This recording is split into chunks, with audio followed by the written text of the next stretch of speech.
let's take a tour of the device.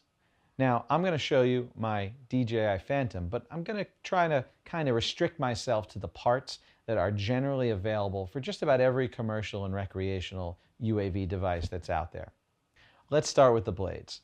There's 4 of them on mine, and yours might have more depending on what kind of quadcopter or octocopter it might be. The blades in this case can go on and come off, and you have to attach them. And they actually matter which one goes on which motor. So every single blade for me on the DJI Phantom is color-coded and has an icon that tells you which direction you turn to tighten it and which direction you turn to loosen it. And that's important too, because the last thing you want to do is strip the threading inside the blade. You need that blade to be tight and completely reliable. So put that on with a bit of reverence every single time. These things, it may sound basic, but these guys, it's what keeps you in the air.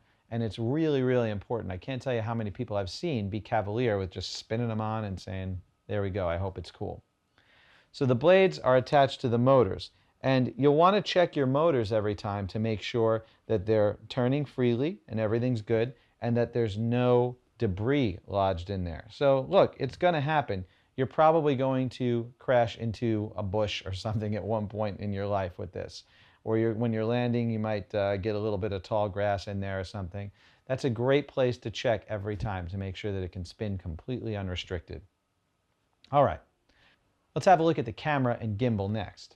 Now you can see I've actually got a gimbal guard on my camera right now. So this gimbal guard keeps the camera locked in place. See, I can move the drone around and it shakes a little bit, but it's not spinning around freely. When I take the gimbal guard off, you'll see that now the camera itself is kind of flaccid and flipping around, which is fine. It needs to be that way when it's flying, but when I'm transporting my drone from one place to another, the last thing I want is that camera to be bouncing around and flying around. So you hopefully have a gimbal guard that keeps it locked in place when you're not using it. I've got some blade guards installed on this drone, and they don't even come with the Phantom. I added them as an afterthought afterwards. They keep the blades from, if you're in really tall grass, bouncing on it, or if you fly it and you're going to tap into, a tree if you're not paying attention or something, they can keep those blades from actually hitting them. So it's a nice little safety measure, and they can keep those blades from hitting you if you're not being incredibly safe and the drone flies near you. So the blade guards are something to think about. They do add a little bit of extra weight to the device, and they can sometimes show up in the shot if you got your camera gimbal pointed up too high. So there are times where you may want to take them off, but when you're just starting out, blade guards are a really good way to protect those blades, protect you, and protect everyone around you. The battery I've got is located in the back right there. If I tap it, I can see the status of it and how much charge it has. And it's removable. You're going to want to pick up a couple of extra because most of these drones can only fly for 20 to 30 minutes.